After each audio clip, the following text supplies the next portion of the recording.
Result ভোটের। নমস্কার, আমি অনিশা আবার চলে এসেছি একটা নতুন ভিডিও নিয়ে। আজকের সকালটা বাকি দিনের থেকে একটু আলাদা, কারণ আজকে ভোটের রেজাল্ট। যদিও পলিটিক্সের ব্যাপারে আমি খুব একটা বেশি মাথা ঘামাই না, তবে এবার কি যে রেজাল্ট হবে আমি কিন্তু বেশ চিন্তায় আছি। টিভিটা এখনো অবধি খুলতে পারিনি, কারণ মেয়ের এখন স্কুল চলছে, তাই ভাবছি স্কুল শেষ হওয়ার পরে তারপরে একেবারে টিভিটা খুলে বসবো। আর এইদিকে চটপট দুপুরে রান্নাও বসিয়ে দিয়েছি। আজকে সবকিছুই নিরামিষ করব। ভেবেছিলাম মাছ মাংস কিছু একটা করব, তবে আনতে হতো, তো আমি বললাম যে এখন আর কিচ্ছু আনার দরকার নেই, এমনিতেই টেনশন হচ্ছে কি হবে, তাই বাড়িতে যা আছে তাই দিয়েই আজকে দুপুরের খাবার সারবো। নিরামিষ তরকারির মধ্যে এঁচোড়টা কিন্তু বেশ ভালো লাগে খেতে, আর একদম লাল লাল করে যদি করা হয় তাহলে অনেকটা ভাতই এঁচোড় দিয়ে খাওয়া যায় কিন্তু। তাই আজকে ভাবছি মাছ মাংস যেহেতু কিছু করব না, তাই এটা নিরামিষভাবে যদি রান্না করি একটু লাল লাল করেই রান্না করব। অল্প একটু জিরে সোমবার দিয়েছি, একটা শুকনো লঙ্কা দিয়েছি গোটা, আর সাথে আলুটাকে একটু করে ভেজে নেব।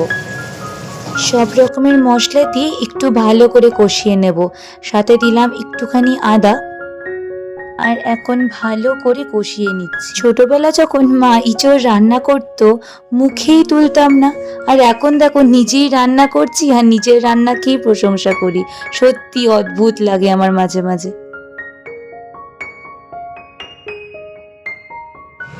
আর এখানে বসিয়েছি অল্প করে আমের টক। আর এই যে আমার ঘরের পাতা দই, অনেক কাজেই এখন লেগে যাচ্ছে, এই যে রান্নার মধ্যেও এখন আমি ইউজ করতে পারি, খুব সুবিধা হয় জানো। আর এখানে আমি একটা অদ্ভুত রেসিপি আজকে আমি একজনের কাছ থেকে শুনেছি, তাই সেই হিসাবে আজকে রান্না করব। জানি না কেমন খেতে হবে। আজকে উচ্ছে আর আলু দিয়ে অল্প একটুখানি পোস্ত দিয়ে রান্না করব। তো এরকমভাবে উচ্ছেটাকে কেটে নিয়েছি, আর একটু নাড়িয়ে চাড়িয়ে জাস্ট পোস্তটাকে একটু বেটে ওর মধ্যে দিয়ে দেবো। অল্প একটুখানি লঙ্কা দেবো, কাঁচা লঙ্কা একটা দুটো চিড়ে দেবো, ব্যাস তাহলেই নাকি হয়ে যাবে। তো আজকে সেটাই ট্রাই করছি, দেখি কেমন হয় খেতে।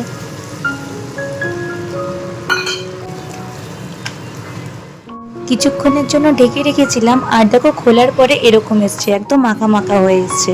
একটুখানি চিনি দেবো, আর বাকিটা মোটামুটি হয়ে গেছে, এবার ঢেকে রাখবো। আর এই দিকে এই রান্নাটাও আমার অনেকটা কষে এসছে, এরপরে ওই সেদ্ধ ইঁচড়গুলো দিয়ে দেবো।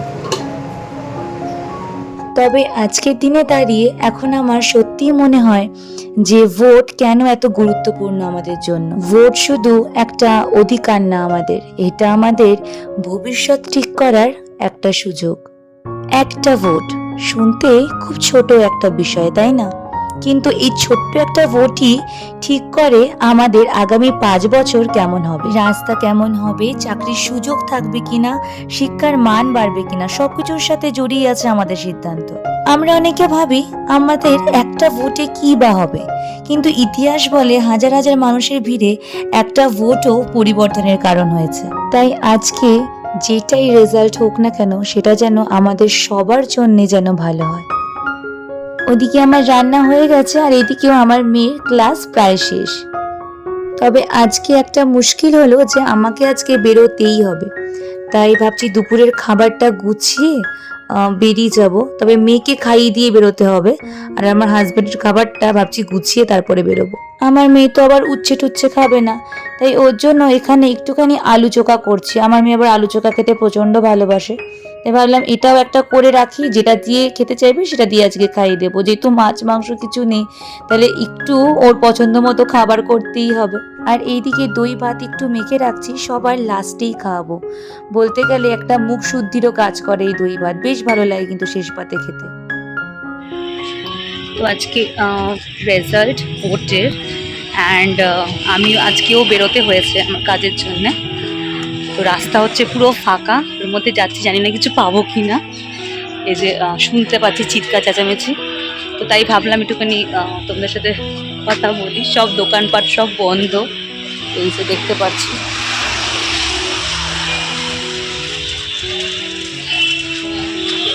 বাড়িটা যাবো করে ভাবছি, সব ঠিকঠাক আছে নাকি। সব বন্ধ করে দিয়েছে কিনা। ওরে বাবা কিছু একটা হচ্ছে। আমি এখন বারাসাত কলোনি মোড়ের সামনে আছি।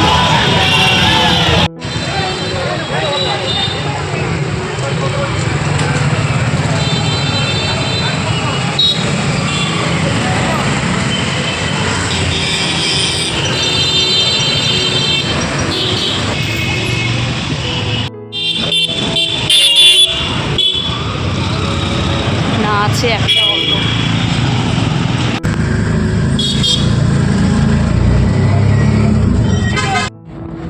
দেখতেই পাচ্ছ রাস্তা বেশ ফাঁকা, একটা দুটো দোকান খোলা আছে। ভেবেছিলাম অটো পাবো না, কিন্তু দেখলাম যে না, একটা অটো দাঁড়িয়ে আছে, মনে হয় আমার জন্যই দাঁড়িয়েছিল ভাগ্যিস। তো এই যে সব মানে পতাকা নিয়ে সব দাঁড়িয়ে ঠাড়িয়ে আছে। তবে যতটা ভয় পেয়েছিলাম যে হয়তো রাস্তায় লোকজন সব বেরিয়ে ঠেরিয়ে যাবে, তো সেরকম কিছু হয়নি, মানে হই হুল্লোড় সেরকম কিছু হয়নি, ফাঁকাই রাস্তা। আর এই যে বাড়ির গলিতে আমি ঢুকেও গেছি, খুব সাবধানভাবেই চলে আসতে পেরেছি, কোনো অসুবিধা হয়নি। তাহলে এখন বাড়ি ঢুকি চলে এসেছি প্রায়। হয়তো তোমাদের সাথে পরে কথা বলবো।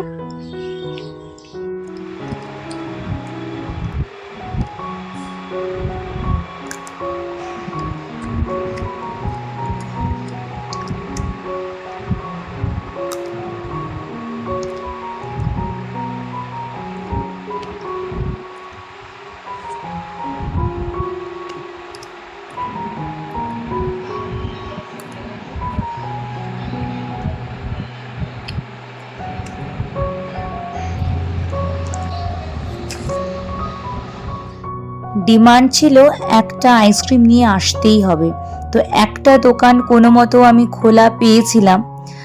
তো ওখান থেকে একটা দুটো আইসক্রিম নিয়েছি, আমার জন্য একটা আর ওর জন্য একটা। তো আসার সাথে সাথেই তো দিতে হয়েছে। আর এখন করছি একটু আম মাখা। এই আমটা আমার মেয়েকে ওর মিমি দিয়েছে, মিমি বলতে আমার কাকি শাশুড়িকে আমার মেয়ে মিমি বলে ডাকে।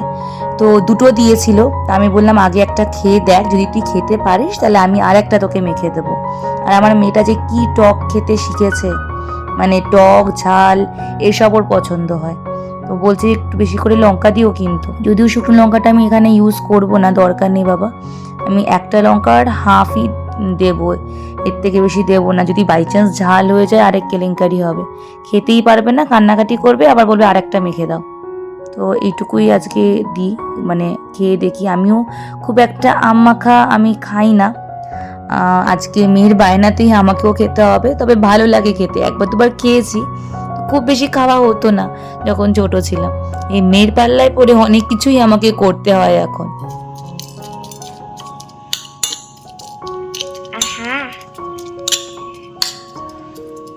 খাবি?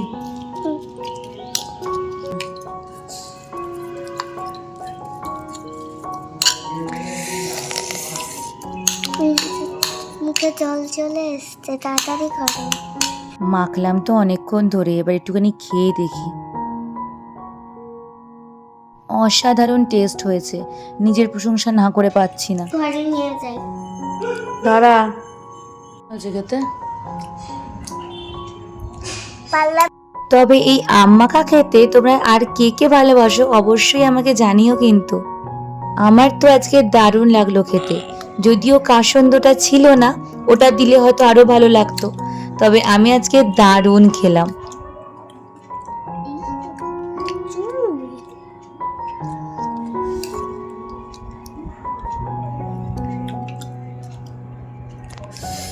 পাগলির মতন হয়ে রয়েছে।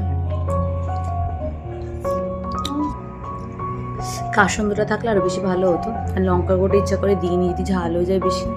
তাহলে চলো আমি আম মাখাটা একদম আরাম করে খাই, আর তোমাদের সাথে আবার দেখা হবে অন্য কোনো ভিডিওতে। আজ তাহলে আসি, ভিডিওটা ভালো লাগলে অবশ্যই লাইক করো, কমেন্ট করো, এরকম নতুন নতুন ভিডিও দেখার জন্য অবশ্যই আমার চ্যানেলকে সাবস্ক্রাইব করো। খুব ভালো থেকো, সুস্থ থেকো, টাটা। ভালো হয়েছে।